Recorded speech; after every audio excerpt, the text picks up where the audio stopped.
Hey folks, what's up? This is Tom Dunn. Tom Dunn is my name, and you are watching the Through the Black YouTube channel. RealDarkNews.com is the new website where you can go get news that's dark, that's real, and it's news. And did we say that already? Guys, I'm here with a friend that I've known for over a year now, and we're going to get into some weird stuff today. But just all of the usual junk. Can I just say junk? Can I say crap?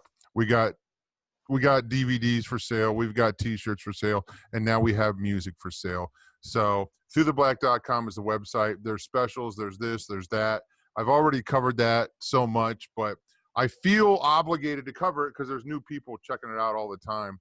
And a lot of people don't know what we do. We make movies, we make videos, and we go places, and we also stay home. So we do lots of things, man. But hey, I got a friend named Ian Chadrick who is going to hang out with me today. We're going to get into some weird stuff. And this has been a long time coming little chat video thing that we're going to do. Ian, how you doing? I'm very well. Very good. Good. Hey, Jared sends his regards. He wishes he could be here. I talked to him a little bit earlier and told him that we were doing this interview today. And but he works a job, and we got to do it when we can do it. But I'm sure we'll connect with him at some point. So, dude, we've been hanging out for a while. I don't remember how we met. You sent me a message, right? Yeah. And then I just called you up, and then we started just trading information on all kinds of stuff. And we met up at the Take on the World conference last year. Yeah. And which is coming up again. And you are a speaker this year, right? Yep, I'm speaking. And you are a filmmaker, right? Yes. So for anybody who doesn't know, Ian Chadwick, speaker, filmmaker, friend, and a researcher of all things fringe Christian stuff. Yeah, fringe Christian. Fringe, just fringe. So, well, yeah. And, and any and everything in between. So I wish I knew how to shut down my let me try something here. Well, you know what? Just makes you look important when you got all these little things ringing in the background. People want to get a hold of me. So, dude, I told you we're just going to shoot from the hip today, and that's what we're going to do. So, for one of the reasons is the reason I like doing this show, Ian, is because I don't have to do any work. I just show up and facilitate conversations and ask questions. If I had to research and all the stuff that people want to talk about, then this just basically wouldn't happen. So we're just going to roll with it. And I want to know what is on your radar. What are you doing? Can you tell me what you're going to be talking about up on the lake up there? I mean, let's get into some stuff, and then we're just going to have a conversation. Is that cool? That sounds good. Yeah. So yeah, we met each other for the first time up there, but yeah, we've been swapping information all year, all kinds of topics. I think I was around in the very beginning of Through the Black, hanging out in the chat room. I'm the holy hand grenade. If you haven't put that together, I haven't been in the chat for a while. I should have mentioned that. You are the holy hand grenade. Go ahead. That's all right. Yeah, some people, I met a few people. I was shocked, actually, at the conference last year. There were several people from the chat that not only did I meet you, but I met them randomly, just, didn't even know I was going to meet them.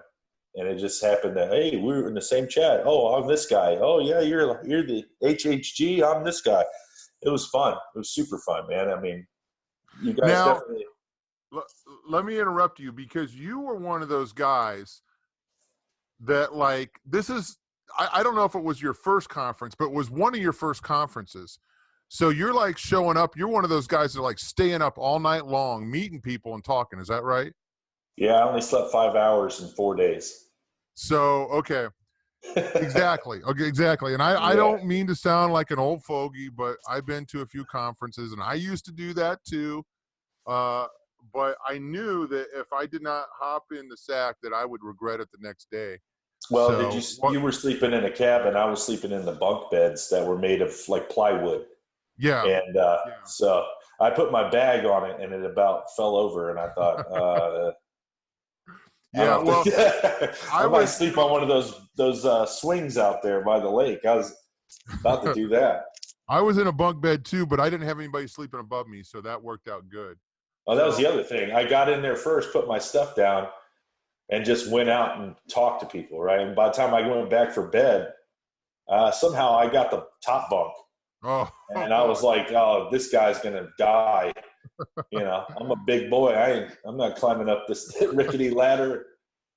You know. You could have just hopped in the sack with him and see if he would have bailed out, but yeah, it's fun. It was a super fun time, man. I mean, and the thing with that conference was I had just contacted several people like Chad Schaefer. I was on Chad Schaefer's show at the very beginning.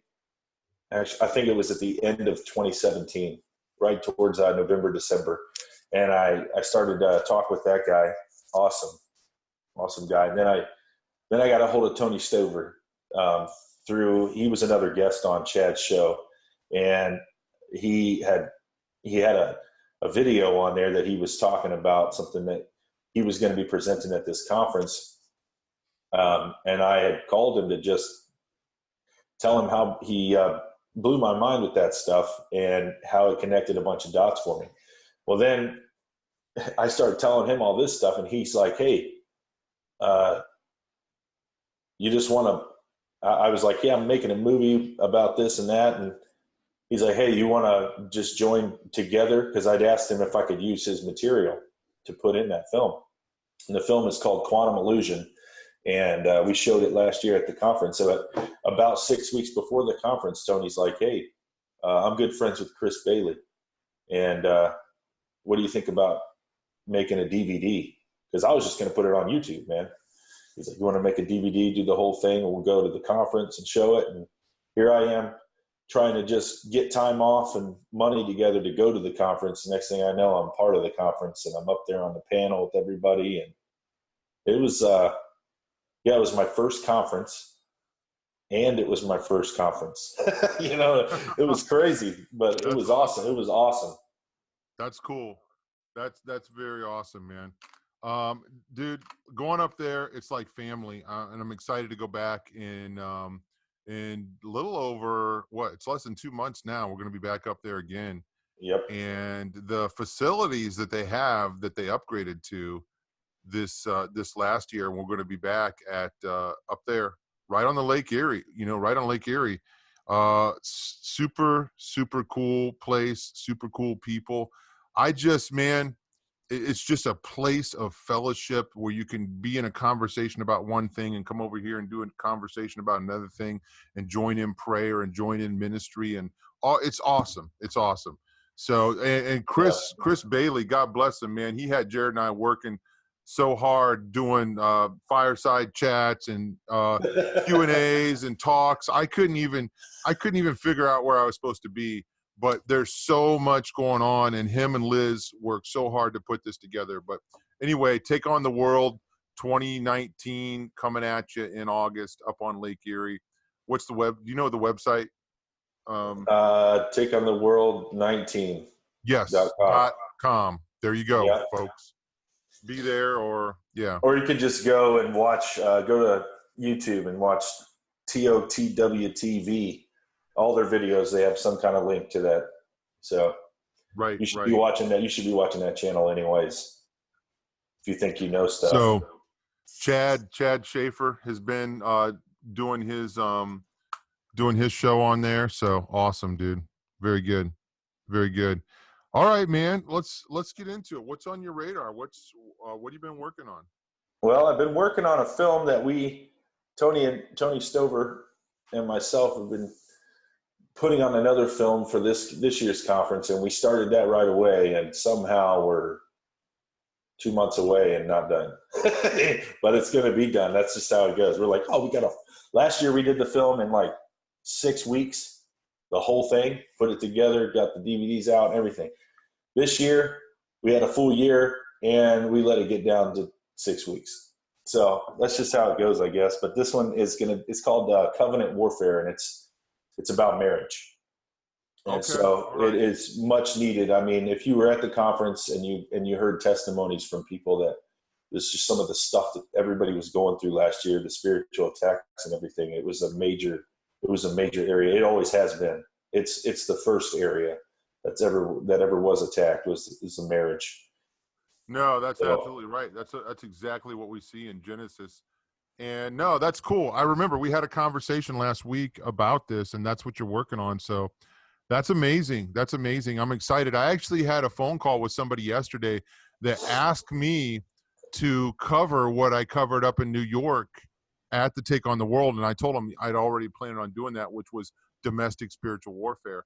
So, wow, Yeah. very cool, man. Very cool. Yeah, and on top of that, I've got, I just put out a show on Take on the World TV called The Reality Distortion Effect. And that's based off of years and years of research into, occult, hermetic practices and, the cosmology. My main focus is history and I guess you'd call it deep state technology and how this is all it's coming to the surface. And so that's like my thesis for my doctorate, putting this show on. I put 7 episodes out right now. It's a little over 8 hours long, and it will blow your mind with some of the information that no one has heard. Dude, in one of our random talks, was it last week, Chad? One of our random talks, I called you Chad because we started talking about Chad Schaefer. Well, my last name's Chadwick. Sorry. Yeah, that's fine. You started talking about Skinwalker Ranch and Area 50 something out somewhere in the 4 Points, and I can't keep up with it, man. Tell me, I'm gonna throw it out there, dude. What are you trying to say? Say something, man. All right, man. Well, Area 50 something. I know you're lying about that. I know you know about Area 51. You can't possibly. Well, I saw something. There was an Area 52 recently too. So I don't know what the truth is. I do know Area 51. So, but yeah, the 4 Points. I wanted to know. Are you talking about the 4 Points monument area where the 4 states come together, or? No, I'm not exactly sure if that's exactly where it is. I know it's a ranch out in Utah, and it's called Skinwalker Ranch, and it is if not the site for paranormal activity. And you hear about it a lot on Nori's show. That what was that late night show? Coast to Coast. Coast to Coast. Yeah, they talk about it. They have a lot of guests that go there, and I think I think Steve Quayle has mentioned this place before in a lot of his stuff, and Tom Horn, those guys.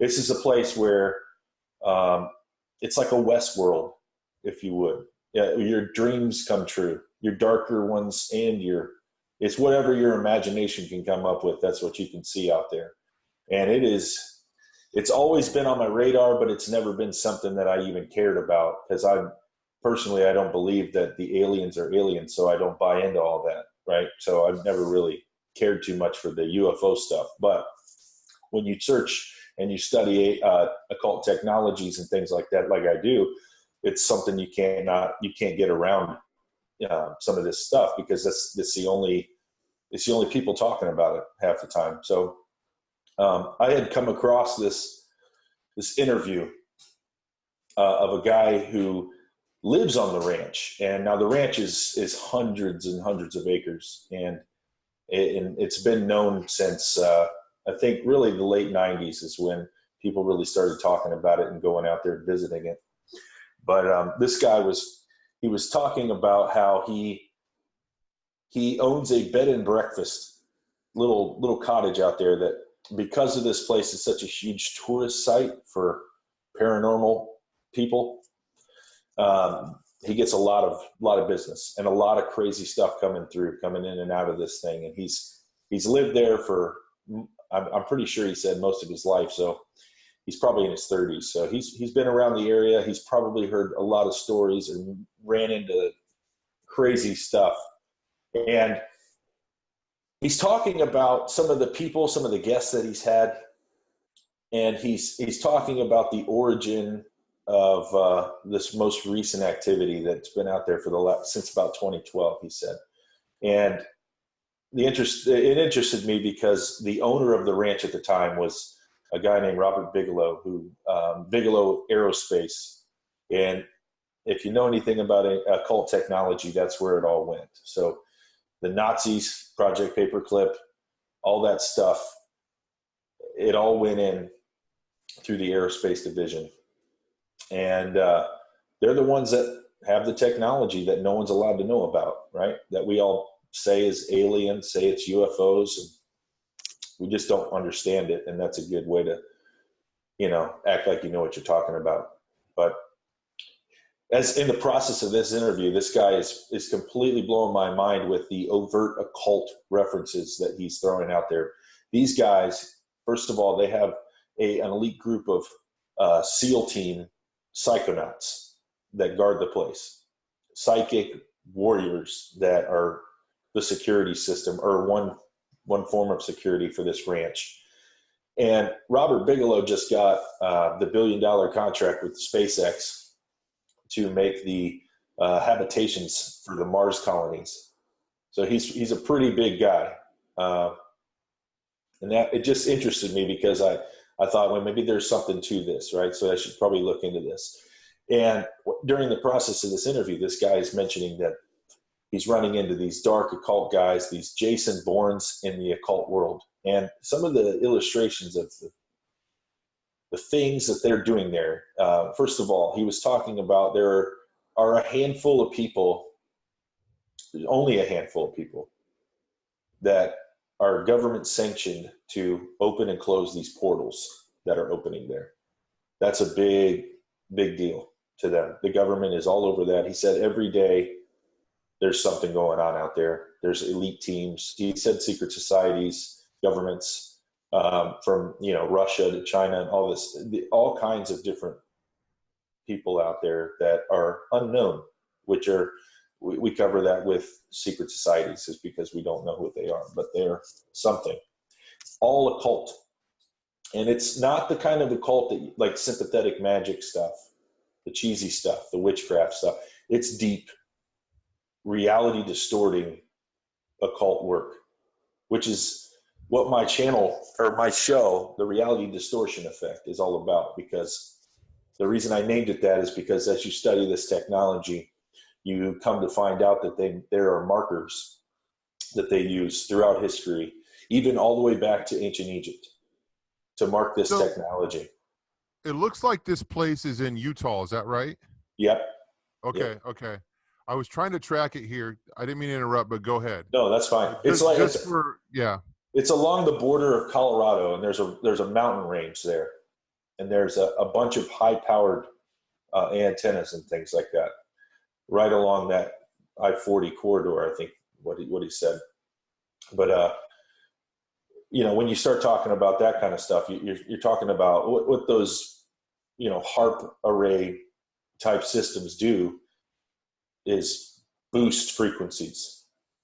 So this is this is Magneto stuff. When you talk about X-Men and things like that, this is Magneto stuff that they're working with out there.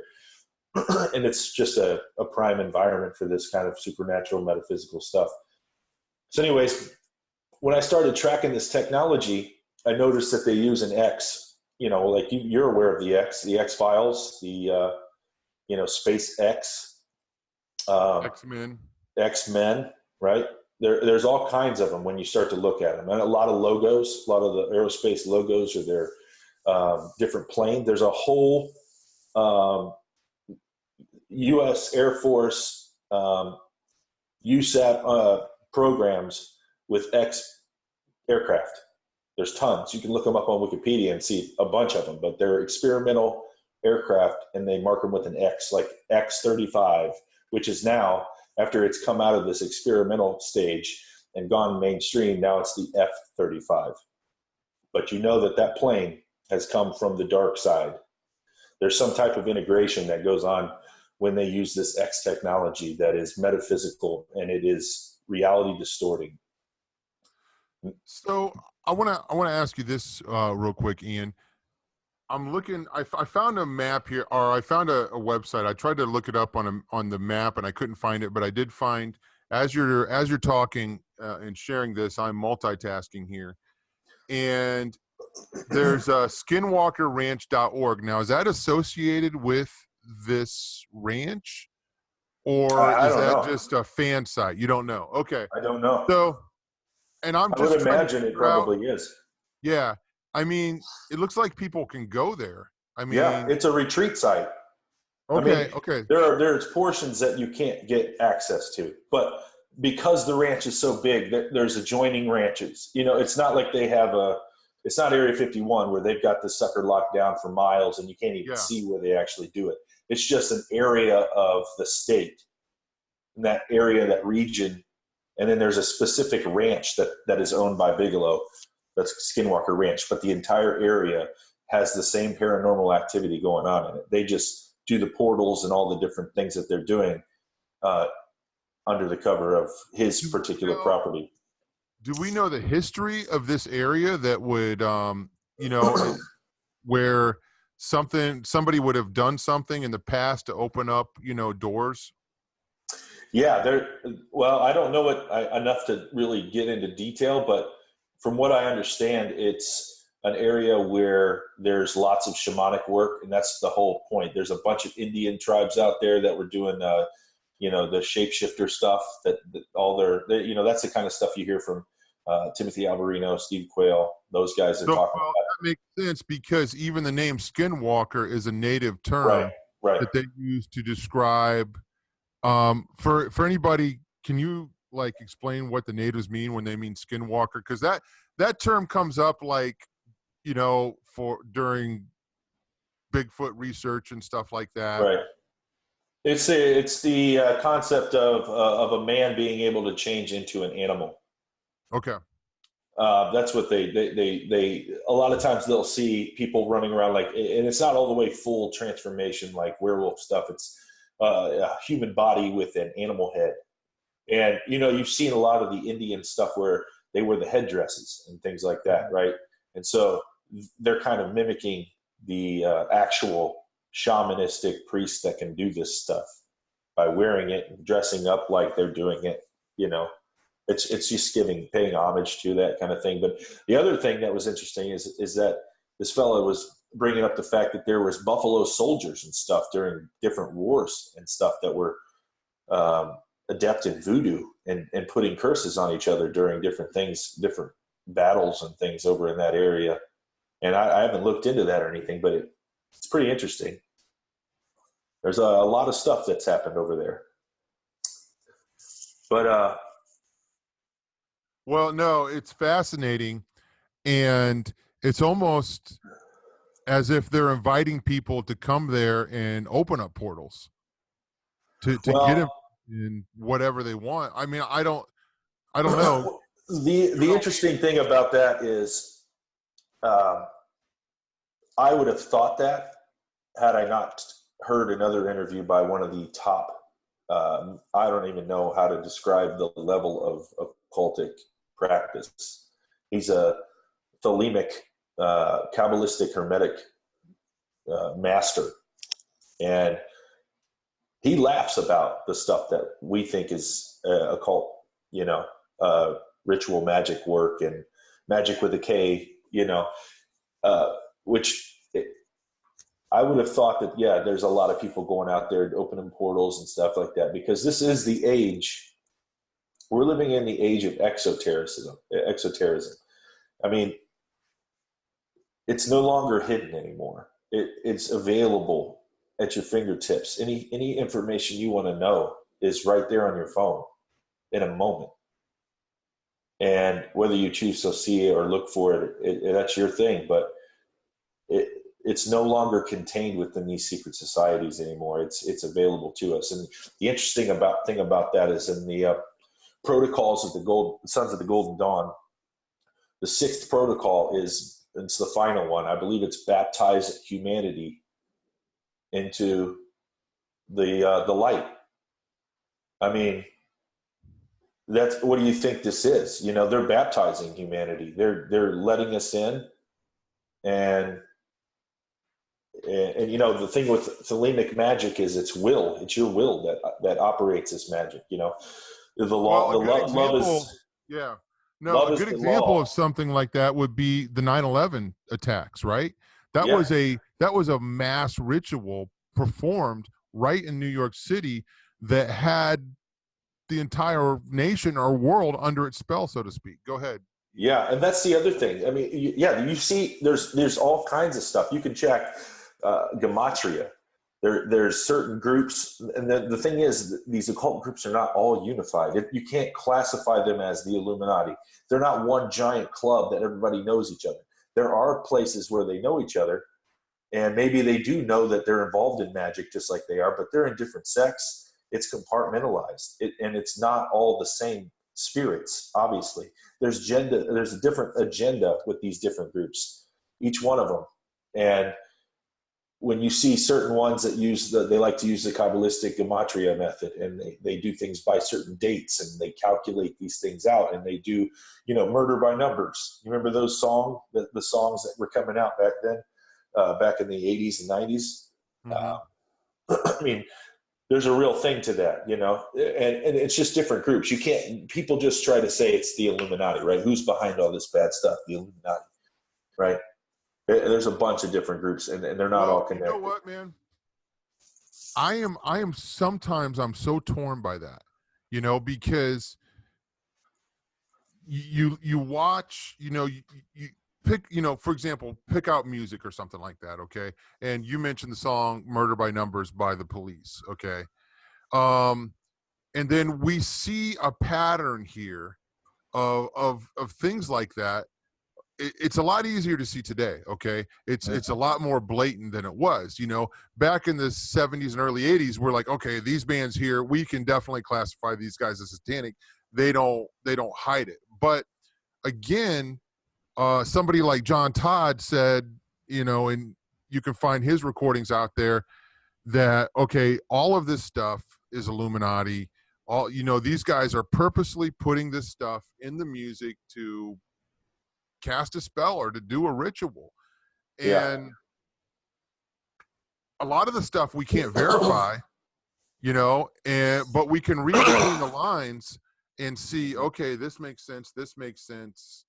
I can't 100% verify that, but it makes sense and it adds up.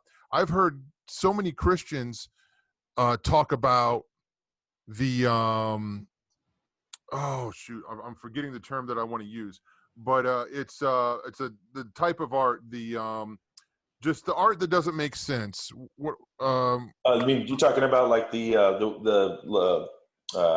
Lady Gaga and what's her name, where they do the cannibalistic ritual art.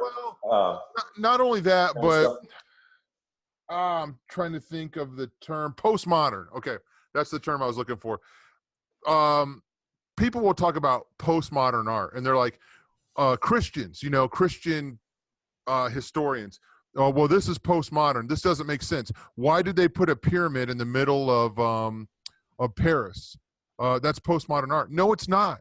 It's not postmodern art. That was put there purposely. It was a ritual. And if you count the glass panels, there's 666. Okay, it's not postmodern art. It's not because the person is just being weird. Okay, the person is being purposeful, and whether the person knows it or not, there's a big puppet master, right? That is That's the key. Everything. Yeah, that's the key. The dealing with familiars, and just because you do something doesn't mean that you knew the gematria, right? You did it, and you were guided by something, because everyone serves somebody, right? Whether you're all every thought, you don't have an original thought. So when you look at this, the magic, man, it's you create. They use artwork because the arts and the theater is how it was done in the and I can't remember the name of the like mythology and the Greek stuff. And I mean, there was a certain name for what this stuff was called, but what it's dealing with is, you have to understand the most important thing in Hermetic magic and in the reality that we live in is that imagination is all that matters. If you can imagine it, you can do it. And so how do they control that, right? Disney wants to capture your imagination, right? They're putting this stuff out there. Sci-fi. Everybody says, those sci-fi guys, they predicted the future, kind of. They had cell phones and stuff in the 70s. Here we are carrying around cell phones. Yet art makes the future, because when you see something, it triggers your imagination, and then you begin to act on those thoughts, and it directs your reality a certain direction. You want to see that? That's what you're going to see. I mean, that's just how it works. Yeah, you're absolutely right. And for the record, once I figured this out, because I grew up appreciating art, whether it was a painting, whether it was music, whether it was classical, whether it was pop music, and just I'm somebody who likes literature. I'm somebody who likes songwriters, and I pay close attention to that, to that sort of thing. So when I learn about the spiritual warfare and just what am I trying to say? The Dache of Demonoia, doctrines of demons and the influence that the supernatural has over our world. Now, then I'm like, okay, wait, none of this is any art real? Is any art real? I believe this is what I think, Chad, and I think it comes from 3 different places. Okay, I believe God created us to be, creative. We were made in His image, and the first job ever given to Adam was to name the animals. It was a creative job. Okay, so we can make stuff and we can honor God with it. There's a lot of people out there who reject God, rebel against God, and they make creative stuff, right? Mm-hmm. But it's either influenced by the dark side or it's influenced by God, inspired, I should say. And then mm-hmm. I think that we can come up with some stuff that's not necessarily influenced by either side. Somebody can write a poem about their wife, and they can have creative thought. But for the most part, depending on where you're coming from, if you have no protection, if you don't have salvation, you are wide open to being influenced by the dark side. Yeah, let me give you a perfect example. And you may not know this, but it's right in front of us in the scriptures. So if you look at, modern day Christianity, we are geared to look for a rapture. All right. And it's not in the scriptures necessarily the way we're taught it. It's just theorized that this is the way. And we've done this for years. So we've heard it from our parents who heard it from their parents, right? And we just believe it, right? Well, the thing is, when I started searching into Masonic ritual, just the lodge workings and things like that, there's something that I came across, and that is in Kabbalistic Hermetic practice, they believe that the book of Revelations was not written by John. It was written by another man, and I can't think of his name because I don't have my notebook. But they believe that it's a prophecy that needs to be fulfilled. And that's what the Masonic lodges consider. They call it the great work. They're the builders. They're building the third temple. This is the plan, right? When we look at scripture and we see, hey, we don't want the third temple built, right? Because that's like when all the bad stuff's going to happen, right? But these guys, they consider it their mission to fulfill Revelations because it's a prophecy and it's their job. They were put here. They were given the mysteries. They were given the knowledge. They were given the platform, and the ends justifies the means. And that's the great work. And so when we see things coming into reality like Skynet and things like that, right? We've got the space fence. You've got all kinds of crazy stuff. You've got AI integration. You've got the singularity, all this stuff. And you're like, hey, man, this is kind of like the beast system. Well, guess what? That's what they're building, because that's what has to happen for Revelations to happen. It's a prophecy. Whether they think it's just like when we talked about when we go to war in Iraq and we're fighting the Muslims, right? whether they're right or wrong, it doesn't matter. It's what they believe, that you have to know what they believe before you can fight them. You can't just go in there blind. You got to know your enemy, right? If they believe that they're going to heaven when they blow you up with a car bomb, whether they go to heaven or not doesn't matter. The fact is that they're willing to do it, you know, and you're going to have to deal with that. It's pretty interesting stuff, you know, and it all has to do with will, and it's not that crazy. I mean, our scriptures tell us more than we think they do, because the first film I made was called Quantum Illusion, and the object of that film, the purpose of it, was to show you that we live inside of a matrix, and everybody throws that term around, and they just don't fully understand it. It's just something cool to say. But the fact of the matter is, there is someone hiding God from us, and they have constructed this prison that we live in. And I'm not saying God's creation is a prison. I'm just saying the way we perceive our surroundings, we perceive it either negative or positive, right? It's how you perceive it. It's all about perception, right? That's why the scriptures talk about taking captive your imagination and making your thoughts in line with God, right? Letting, I mean, take captive every thought, right? Yeah, and I mean, making them submit to the will of Christ and the image of, you know, that's what it is. And you cast out all imagination that doesn't line up with Scripture, and that's how we operate, right? And so long we've delegated everything. We've had the knowledge. So if you look at how you write, you say you like songwriting and stuff like that. There's certain forms of hooks, right? There's a mystery. Well, when you're doing writing, like in general, like a book or something like that, you can write a mystery or you can write something that brings clarity, right? And what we're dealing with now is we're dealing with these mystery schools, the sacred sciences that come from the tree, right? And we've been given the book of clarity, but we can't understand it because those in the know have hidden it from us, hidden what we're actually living in, right? And we can't perceive. You can either look at the Bible as a science book or a religious text, and it's both. But we've gotten to the point where we're, you know, one or the other. We can't have both, right? Because science is disagreeing with the Bible. Now we just say, well, yeah, they didn't have telescopes back then, or, you know, so they probably didn't know, you know. So, but the Bible says differently, right? And the more you get into magic, you realize that it operates out of the same principles that the Bible operates out of. You're going to tell me that you believe everything in the Bible, but you don't believe in metaphysical things.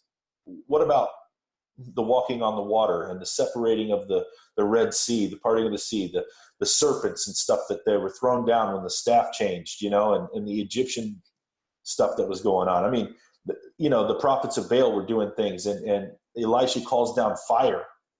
I mean, there's a whole bunch of supernatural craziness that happened in the Bible. Yeah, the transition of Philip in the book of Acts, where he bilocates. Right, and we believe the scriptures, but when it comes to that, you're like, yeah, I don't know if that's true or not. It's probably a metaphor for something, right? Or when God says you can move mountains if you have, you know, the faith of a mustard seed. And we're like, well, that's a metaphorical mountain. And we're taught that, like, little struggles that we deal with daily, like your car broke down, that's a mountain and you can move it, right?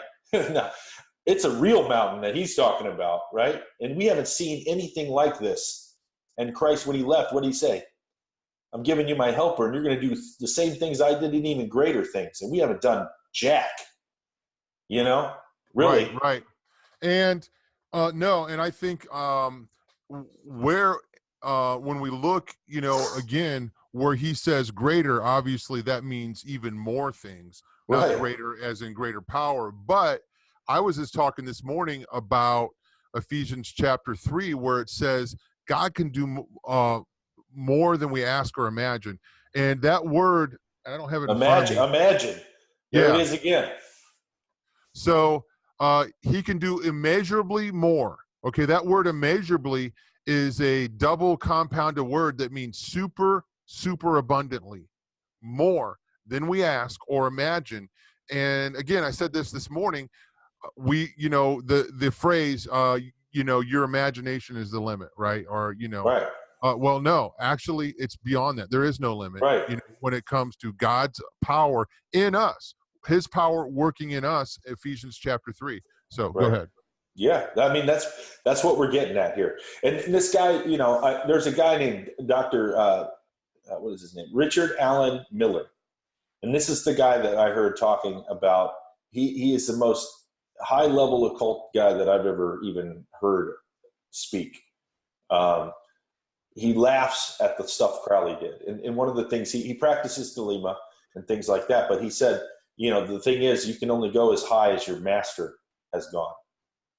And that's so powerful, right? Our master did everything, right? So just remember that. These guys, they don't even have a sure, you know, perspective. They say a lot of the things that they do when they're working their path work, right? So that's another thing. And when they work in this hermetic occult stuff, these guys they're opening portals. They have tulpas, which a tulpa is like a golem, right? This thing that you create as like a personal assistant that is it's made of material and matter, has no soul, and it's given some kind of other interdimensional soul, or, you know, inhabitation, right? And it just helps you, right? These things are crazy, right? And one of the things he said was, there's a hierarchy. There's the vulgar, which are the people that don't know. There's the mid-level initiate, which are the people like, you know, that are practicing like Hollywood style magic, right?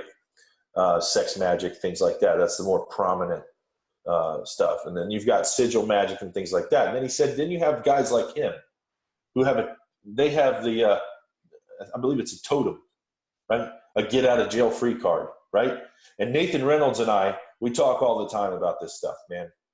And that's a guy, you need to get that guy's book, Snatched from the Flames. That book is a story about a guy that comes out of this world, this John Wick world that you don't believe exists. And one of the things, when I first met Nathan and I started telling him about the research that I do and studying the X and tracking it through, he showed me his totem coin, his pass coin, which is his get out of jail free card, as long as he was operating and doing what these people wanted him to do. And on the back of it, it has an X in a circle. And I was blown away by that, because that is exactly what I'm trying to point to people, you know. And here he is with a totem, a get out of jail free card. This guy's mentioning it on this show. I know what it is, you know. I've seen it. A lot of people don't know what that is. That's crazy stuff. When you got to get out of jail free card, this guy worked at Stanford Research Laboratory. He worked at JPL. He worked with NASA when he was 11 years old. His father was a master formation of the lodge where Rudolf Steiner, the Theosophy kingpin guy, was a member. This guy is a 70-some-year-old man that he trains Navy SEALs right now. He said he goes out with teams all the time. He's the guy that trains SEAL Team 1. He trains them in psychic warfare and in the abilities to control time and space and operate outside of time. You know, I mean, this is the kind of crazy stuff that you don't think exists, but you like to watch it in the movies. So real quick, let me back you up here real quick and just explain. Maybe there's some new listeners. Maybe not. We have some regular listeners that listen all the time, but they struggle with this. Supernatural warfare, psychic warfare has been around since the beginning.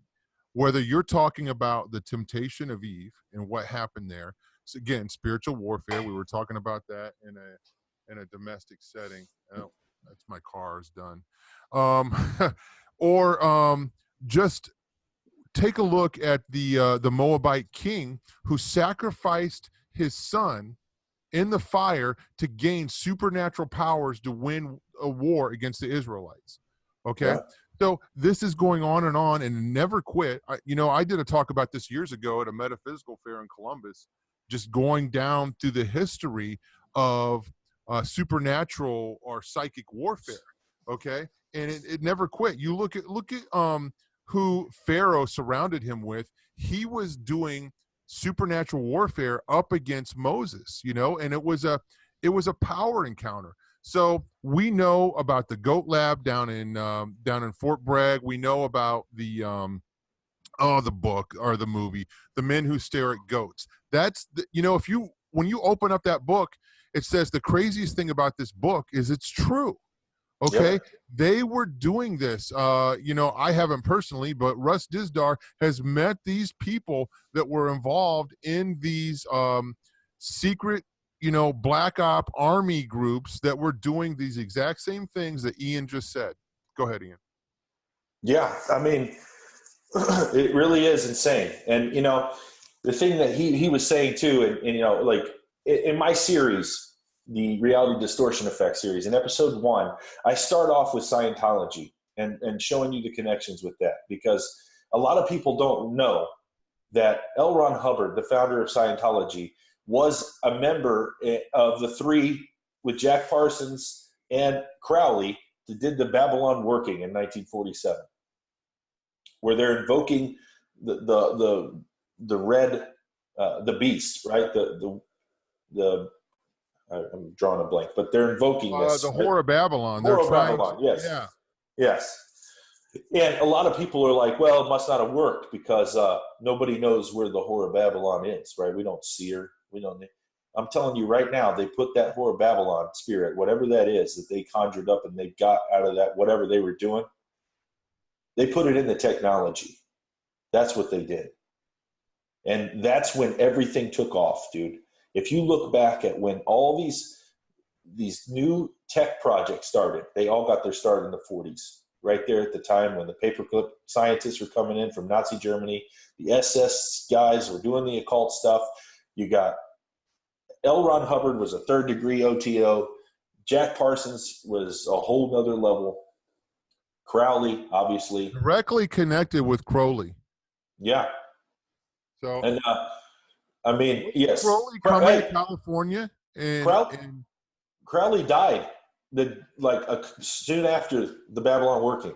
Mm-hmm. And, you know, a lot of times there has to be a sacrifice, right? I'm not saying there wasn't one when they were doing what they were doing, because it involved sacrifice. The Babylon Working involved sacrifice. One of the interesting things, too, is when you look at the sigil for the Babylon Working that he made, right in the center of it, there's a chalice, the cup, right? The grail. And the grail is an X, okay? It's the hourglass. And right below it, there's a circle with an X. That's one of the symbols. And you can Google this. I'm not going to do a screen share, none of that stuff. But if you come to the conference, I will show you this stuff. And you can also go and watch the films. These films, if you watch them in order, you will have doctorate level knowledge inside of you. It will take you a long time to absorb it all. But if you go and fact check it, you will find that it is true. And Scientology and Thelema, Hermetic magic, all this stuff, it's all the same, right? They all operate out of the same thing. They're just different factions. So now when you look at Silicon Valley and where that came from, it's the same areas, right? So Scientology, what you have there is they have control over the social aspect, right? That's where gang stalking comes from. If you don't know anything about Scientology, you're going to find the gang stalking protocols are part of their church. So when you talk about Facebook stalking and all these different things that are coming out on social media, this is an intelligence network that is running the social media side, and they're coming out of Scientology. Then you have the technology on the other side going into aerospace and the rocket program, because he created a component that goes in the V2 rocket. And we had the first successful V2 shot. You know, after Germany, all the scientists brought their stuff over. We took over their V2 project, and we were the ones that did it, right? And it had to do with Parsons and the stuff that he got. And I've seen a picture of the component that he had. And when he came out with this component, it is the sigil of Solomon. Okay? There is, and if you know about Solomon, he was believed to have this power to control demons and to control fallen entities and make them do his bidding. And it was contained in the sigil, right? The ring or whatever he had. This is the kind of same stuff. Yeah. we can't take it for granted that the demonic can manipulate technology. Okay, so just don't forget that in everything that we're talking about. It Regardless, goes far, far deeper than that, because alchemy, if you get into alchemy at all, and you can study some of the ancient stuff, and you find out that there are Vedic texts and everything like that, these elements that they work with. You want to know why all these big tech companies have everything secret, and you can't know how they have trade secrets, right? You can't know how they make iPhone screens, or they'll only let you know a certain amount of components, right? There's a lot of quartz, there's a lot of these barium, all kinds of different weird metals that no one knows what they do. Well, it's alchemy, guys. I mean, technology is running. The one guy, he's talking about some things, and he's telling you about, he was the first kid that was part of the DMT stuff with what's that guy's name? Gave DMT and LSD and all that stuff to the Hollywood guys. Joe Rogan. No, it's Timothy Leary. Oh yeah. Gotcha. Okay. Yeah, so he was the first kid that did the DMT stuff. This is the same guy that's all part of these programs, right? Same guy. He says DMT, Special K, all these different drugs, they're all Crowleyite, by the way. Yeah. Timothy Leary. Yep. Follower of Aleister Crowley. Yep. Yep. Thalemite. Well, he says that these drugs, this DMT, all these different things, he says they're light beings. Think about that. We think of them as a drug. They're a light beam. All information travels through light. That's what my presentation is going to be called, X Technology, Tricks of the Light. Because we can only see in a certain spectrum, people. Everything else can be manipulated, right? We don't see. It's the things unseen that we have to worry about, right? We wrestle not against flesh and blood. It's the unseen that we're worried about. Well, no, and that's absolutely right. So what plane of existence or what dimension does the supernatural operate in?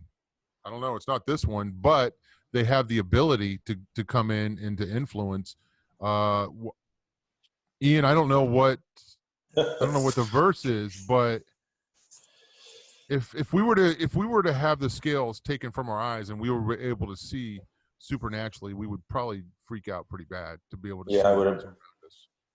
Yeah, I would imagine. The verse that says, "Men's hearts will fail them for things coming upon the earth," that comes to mind, because you like you hear that a lot from the Watchers documentaries and things like that, and you're like, yeah, I would be scared if I saw a giant. Well, guess what, man? You're only limited to your imagination. You know what I mean? If you're, the fear can be manipulated. That's how everything works, right? They manipulate you by fear. That's the first tool that the enemy will use, right? No, and that's a good point. So I thought about this a couple minutes ago. I want to remind everybody, Luke chapter 10, I have given you all the authority, nothing will harm you. I've given you authority to trample on snakes and scorpions. I mean, we're talking about people that have completely surrendered themselves over to the dark side, just like Pharaoh, just like his magicians. So what were that's the symbol. Powerful stuff. Are we that naive to think that nobody, is alive on earth that can do those sort of things now? Yeah. Okay. That's the thing. Okay, the X. It used to be the symbol of the covenant, right? Back in the day, that was it was in the Hebrew pictograph stuff, it was a symbol of covenant. Well, you've also heard of magician or music people and people in Hollywood that come out and say, like, they had their claim to fame when they met the man at the crossroads, right? They sold their soul at the crossroads. That's an X. There is some type of there is some kind of something that changes your reality when you do this. You make this covenant one way or the other. What do they call magic working, right? The Enochian hermetic magic. It's called path work. Okay. But we're also on a path. We're on the narrow path, right? So the stuff that they say, you got to remember, Satan is not a creator, right? He can only operate in the parameters that have been set before him. And he was created in the very beginning. He was the angel that covered, right? His job was to hide God. And then he got sent down. And guess what, guys? The scriptures say that your giftings are without repentance, right? So they don't go away. So he stayed here, and he's in our realm, and he's doing what he was always made to do, and that's cover God, hide God. And So I think a lot of times that we think on a smaller scale when we think of deception. We might be thinking of the person that we're trying to talk to. We might be thinking of just something on a smaller scale. But there is a massive, massive deception. Again, the example that I mentioned earlier, the 9/11, you know, we could talk about conspiracies. We could talk about JFK. We could talk about any of these things. We could talk about programming and advertising. These are real things. I can reach out and touch my TV, right, and know that this is a real thing that happens. But there's a supernatural thing going on. Okay, I'm not willing to say that every single bit of programming is from the devil, but I'm willing to say that it's a lot more than we are aware of. Okay. So I think the thing that we forget too is that we give all credit to the devil. We don't take credit for any of it, right? Yeah. But here's the thing. He can't create. He needs us to create, right? Right. So he has to manipulate us into perceiving that it's something that we want. And then we are the creators of it. We create our own reality, right? And it's through, the thing is, in Thelema, they say love is the law and will over love, right? And then they say, do as thou wilt is the law, right? And so they operate in the same practices that we should be operating in, but they use their will, okay? And then, but we are commanded in Scripture that we are to use the will of Christ. We are to take captive our imaginations and make them conform to the will of Christ, right? When Jesus told us to pray, he said, not my will, but your will, Lord, right? He was here to fulfill his Father's will. We're supposed to follow after our God, our Savior, right? In his footsteps. He was fulfilling God's will, not his own, right? That's when they talk about being on path work, it's purpose-driven work, right? Towards a pinnacle point, right? That's what their mind is set. And they say they don't let the complexities of the real world, like the real world problems, like your mom and dad just got a divorce, or your dog's sick, or, you know, something like that. You have these different storylines going on, right? You're complex. And they call it being possessed when you can stuff all that into one focus point, right? Like you see in the beginning of X-Men, when the kid is using anger, right? And they know that anger is his trigger, so they bring his mom in and they shoot her in front of him. He gets super angry, and then his powers go crazy, right? And they teach that kid how to harness that anger and use it for path work, right? Well, we're not supposed to use that stuff. Doesn't mean it doesn't work, right? We use love, and we use the love of our God, right? So our God's perfect love casts out fear. We're supposed to have the love of our Father, and we're doing these things out of love for people, to see them change and to see them saved, right? That's what we have to come in alignment with. And we're on the narrow path, so we're also on path work. No, absolutely right. Obviously we have a great commission that we need to fulfill, and we play defense. That's all we do. When we talk about all of this fun stuff, okay, it's fascinating to me to look at Skywalker Ranch, you know, and I could do the same thing here in my town. And you and I, we talked about making a little field trip down your way. In my town, there's a prison here, and this is not comparable, but it's an illustration of something that goes on, right? There's an old prison here where they do ghost hunts, where they do, they do all kinds of weird stuff, seances and things like that.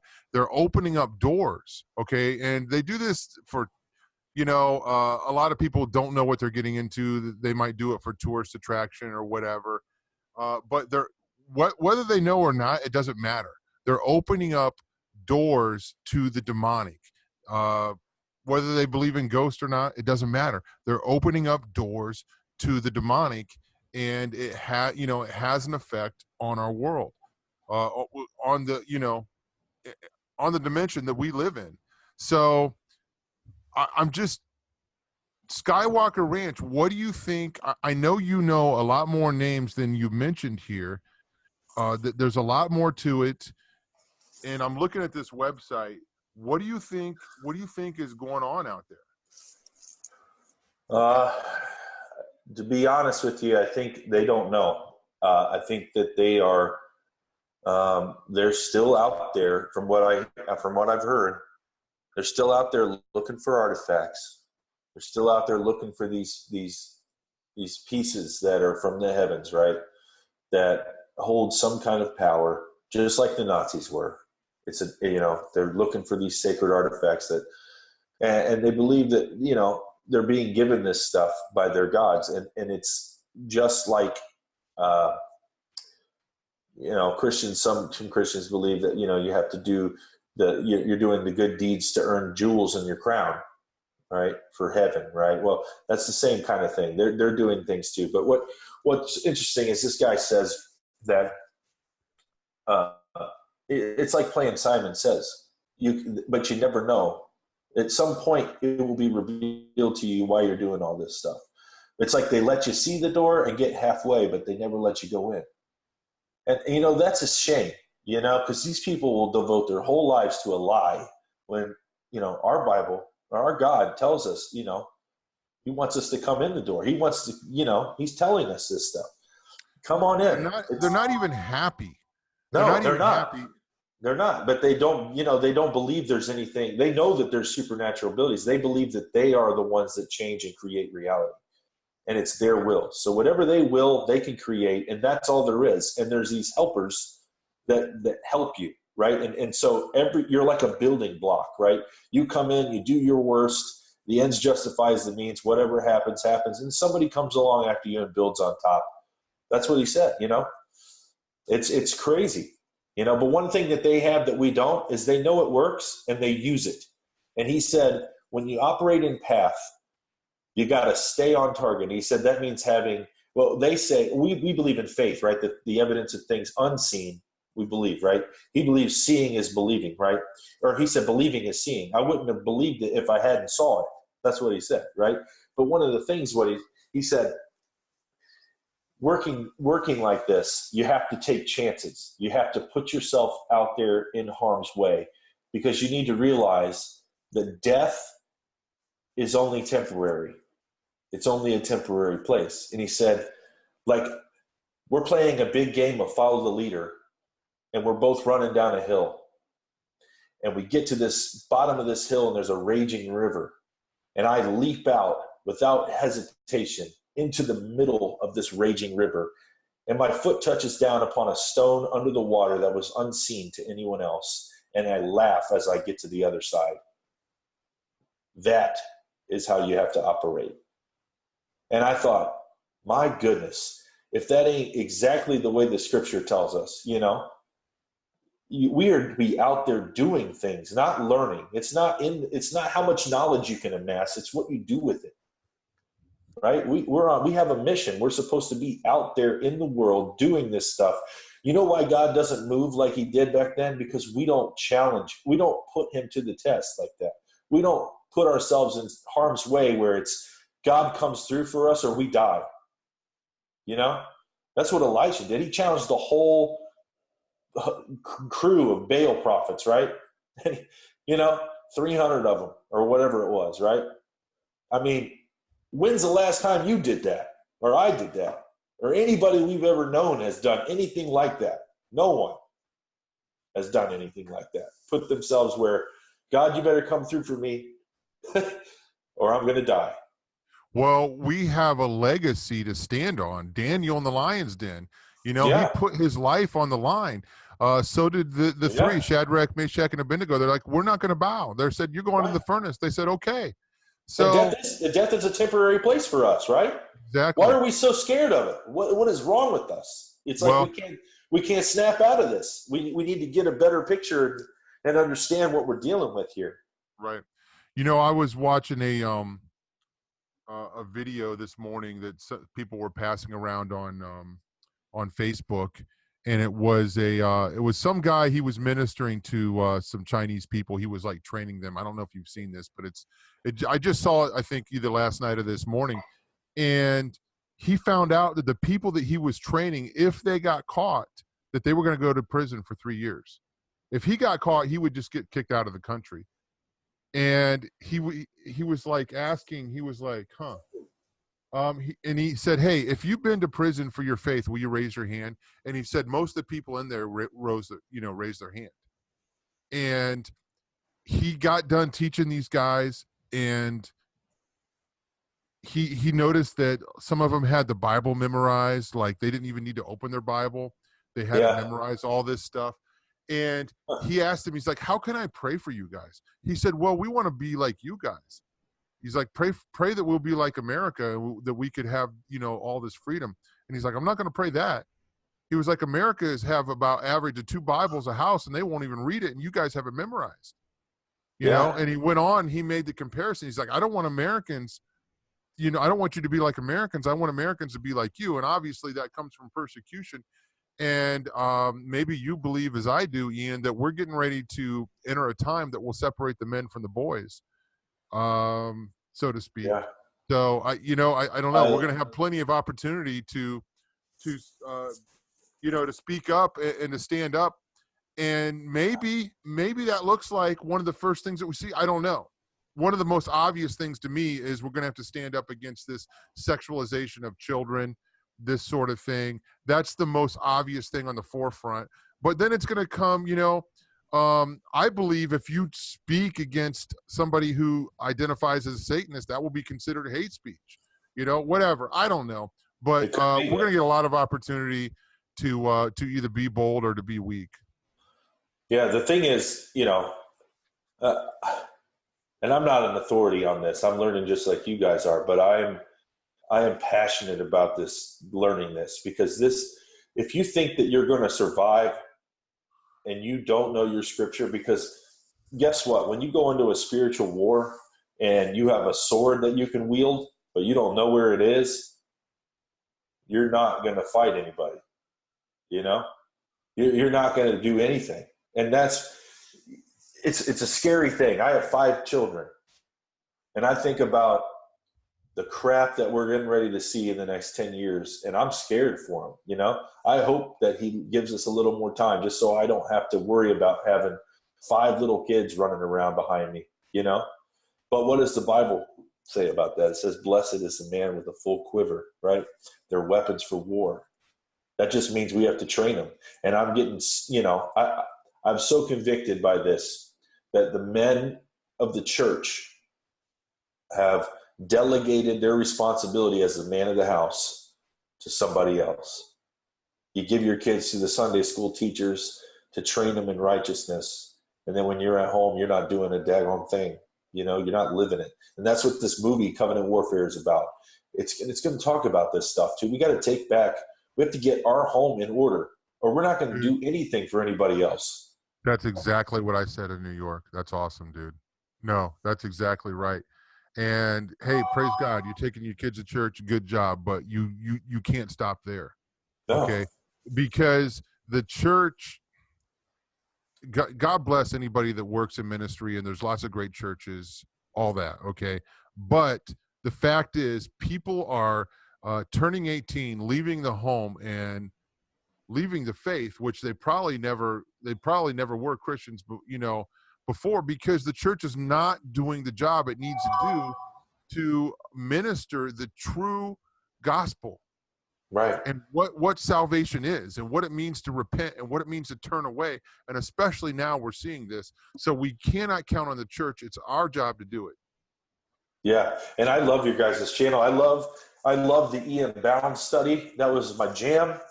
Uh, I love the Protestants. Jared, you got it going on, buddy. I'm down with what you got going on. And that's what we have to get back to, the sola scriptura, man. Only scripture, man. For so long we've been, taking narration from other people, and we've not cracked the book, Go in there and read it for yourself. Let the spirit that you claim to have show you some understanding, right? And you might find out that you've been believing something that's not even in there. Somebody else's opinion or somebody else's perspective based off. I was talking about that this morning, man. This book shakes me up. This book shakes me up when I read it. I just began reading out of Jeremiah this morning. It wasn't anything. It was just a little bit of genealogy, but the power in the scripture, the spoken, God breathed these words out, and it's so powerful. And I began to get goosebumps as I was reading it. And then he said to Jeremiah, before I formed you in the womb, I knew you. Who says that? Yeah. No, I agree, man. I agree. It is. It's so powerful, man. The sword of the spirit. It's the sword of the spirit. Go ahead. Yeah. I mean, I've challenged myself now. And I think you did this a while back, to memorize scripture, right? That's what's going to happen, because you're not going to have. Let's go back to the great work of the Masonic movement here. They're going to fulfill the prophecy of Revelation, right? They're going to do all these things. Well, when we look at that, the Christians don't fare too well, right? We got a lot of stuff we're going to have to deal with, and one of the things in there where it says God's calling us out of the beast system, right? He's calling us out of this system of the beast. And do you understand, like, the system of the beast is what we're in right now? That guy, the occultist that I was talking about, he says that people don't, this guy is part of the guy that wrote cybernetics. I mean, this guy is one of he did all the paranormal studies for the U.S. government. I mean, if there was something going on, he knew about it, right? He says that the internet is not what we think it is. Some of us might have a better opinion of what the internet actually is. Like if you're researching stuff and you've heard Elon Musk or some of these other guys like Gordy Rose from D-Wave, right, talking about there's a deep intelligence inside the network that's not human, that he compares to Lovecraft's great old ones. Okay, then you got Elon Musk saying it's like summoning a demon, putting him in the circle and trying to tell him you got control over him, but it never works out, right? These guys know. They're the ones that built the dang thing, right? The Silicon Valley of death is where they're coming from, right?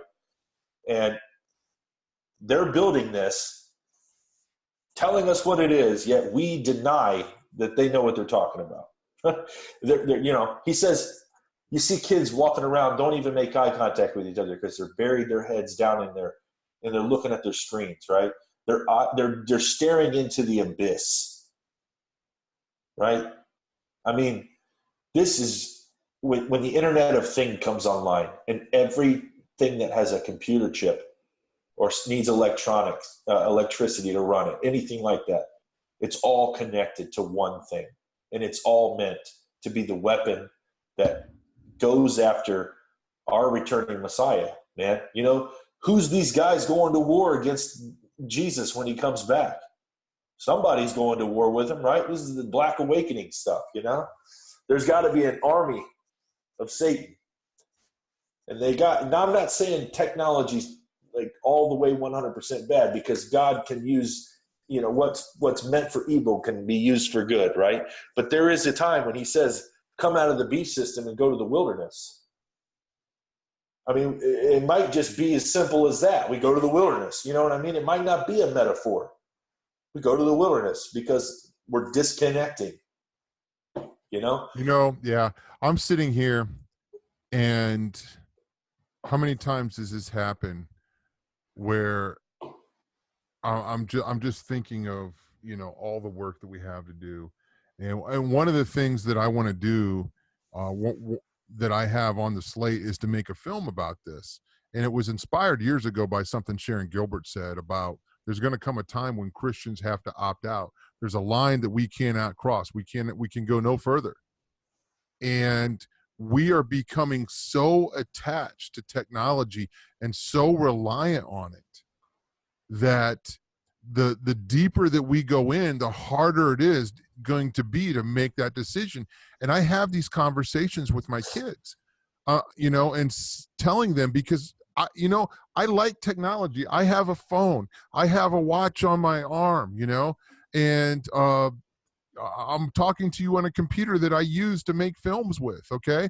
Mm-hmm. And like you said, it's a good thing. It's a good tool, but there's going to come a day when we have to say no more. I'm contemplating, okay, what do I do? I want to do, certain things in my house. And, I was actually thinking about this morning, Ian. I'm like, man, life would be easier if I just had one of those things, and I'm thinking about, you said it, the Internet of Things. And these things are so convenient. How did we survive before them? It's ridiculous. Well, let me tell you this. Here's a verse that's been giving me so much conviction, because, and I'm just doing this marriage film, and there's the verse that everybody, talks about Moses, God allowed divorce, right? But in the scripture, it says he allowed divorce out of the hardness of your heart. But I tell you from the beginning, it was not so. He did not create us to have convenience all around us. Mm-hmm. That's the difference between those people in China and us. Mm-hmm.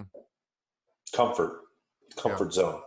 Well, you know what? And quality of life is good right now, but it's not always going to be this way. And I'm not. Hey, what's it say? It says peace, peace, right? When they say peace and safety, right? I mean, you guys wake up. It's about to get real bad. No, and we are. For some reason, if for some reason you have a chance to take a breath, take advantage of it and use it to prepare for what's coming. And I'm not a date setter. Okay. I feel like there are certain things that need to happen, but we are seeing it right before our eyes. The enemy has not missed a beat. Okay. Yeah. He has not missed a beat. He is not, nothing that we've done has put off his plans. I feel like it's our duty to fight. It is. Absolutely. We're warriors. And to warn the people. Yeah. But we're not going to change the end. God is in control ultimately. So, but we have to be prepared. And I don't know. I've been to the prophecy conferences for years, and people say, without setting a date, they're setting dates like, okay, I believe 5 years, I believe 10 years, I believe 15 years, whatever. I don't know, man. I cannot tell you, but I can tell you it's soon. And I can tell you the Bible says he's going to come like a thief in the night. And, if you're all not of that ready, stuff. Yeah. I can tell you a day. I can tell you a day when he comes back. I'll tell you the day. The Feast of Trumpets. I don't know what year. I don't know what year. Well, yeah, exactly. And I say prepare, be ready. And I'm not an intimate rapture guy. I'm a post wrath guy, but it doesn't matter. I could care less. Okay, I would prefer the former more than the latter. But you know what? Just like you were saying, seek the truth, read study God's word.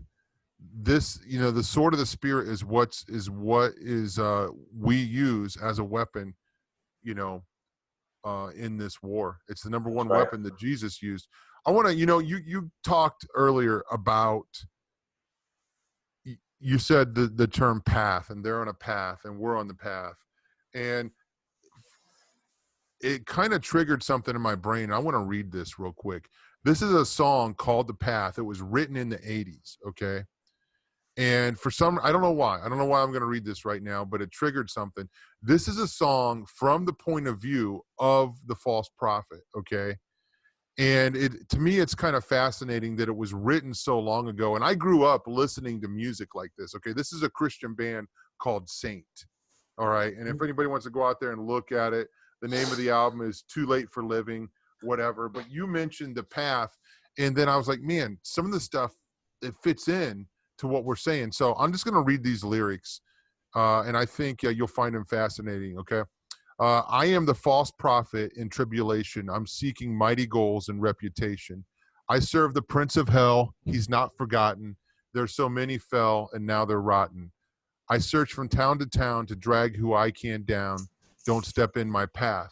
I've got you in my sights. You can't escape me. I've taken all your rights. My mark will set you free. Just let me brand your hide, assume my genocide. I'll stand for all to see. My mark makes you like me. Be my device, I'll quickly kindle a fire of wrath from my inferno. And savor the lost who've been tricked by me. My anger rides high. Okay, and this is a pre-trib version, but okay. My anger rides high for those who've escaped me up into the sky. They have deprived me, but still there are those who won't bow down to me.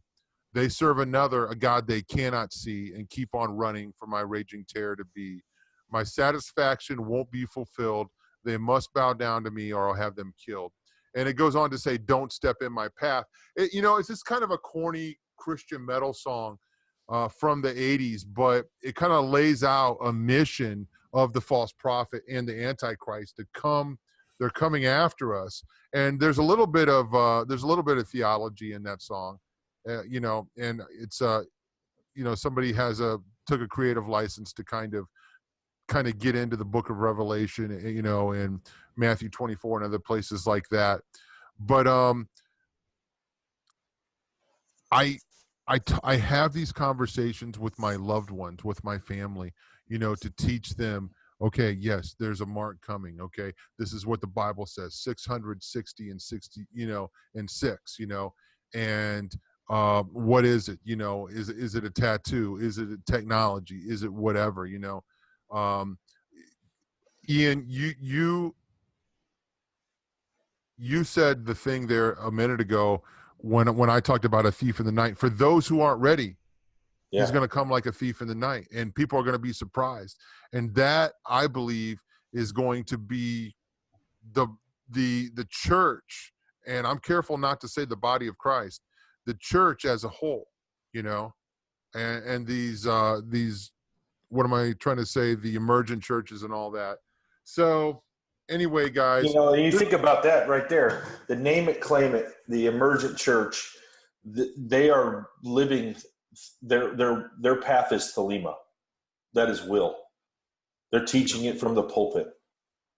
Yeah. You want that, you name it, you claim it, and it's Satanism in the church. It's indulgence. It's do as thou wilt shall be the whole of the law.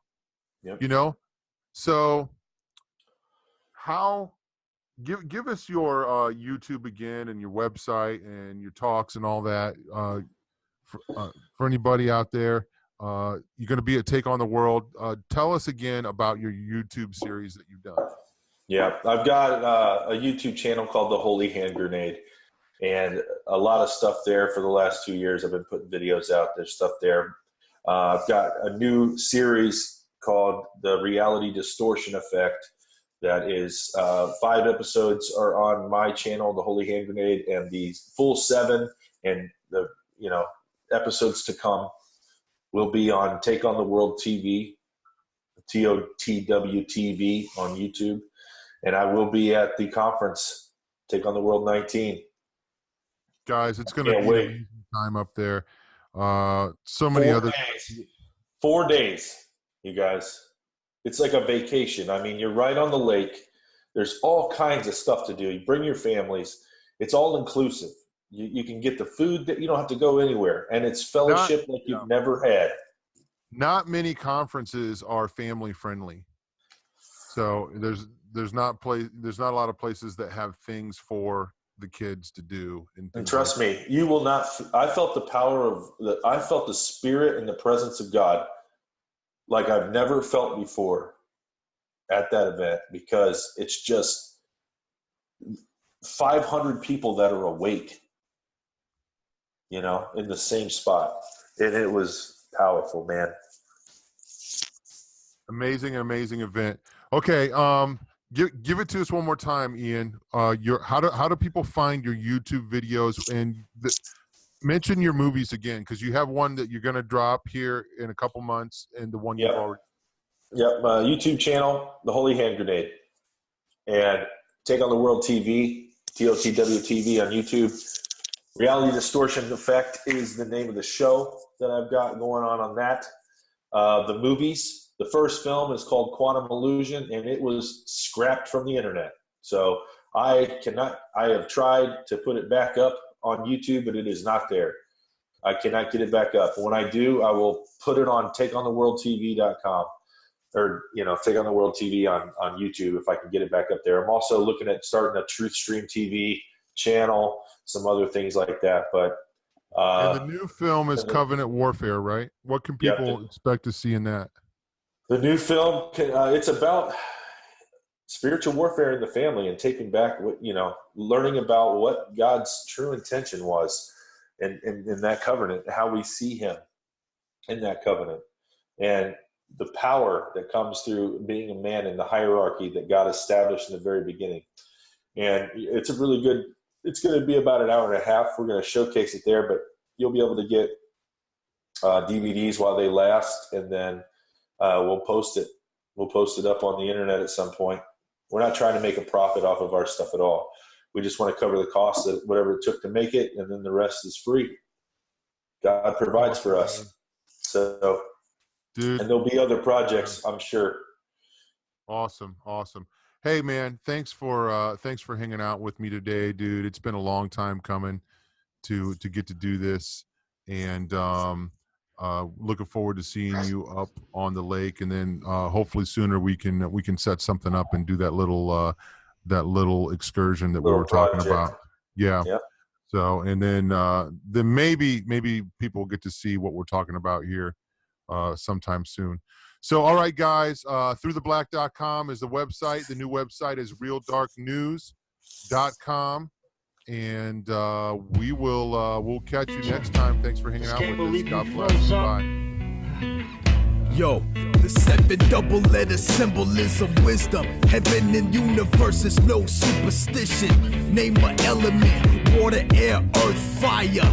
Hell and brimstone, make all your thoughts expire. The solar system was organized by forces. God's wrath, chariot of horses. Are you magician? A madman who worships the pentagram? Spirits arise. I see my allies walk the path of Christ. The elements dwell in me. Naturally, positively. Try to stay away from negativity. During the Middle Ages, hidden Bible pages. Universal energy is virtually hidden.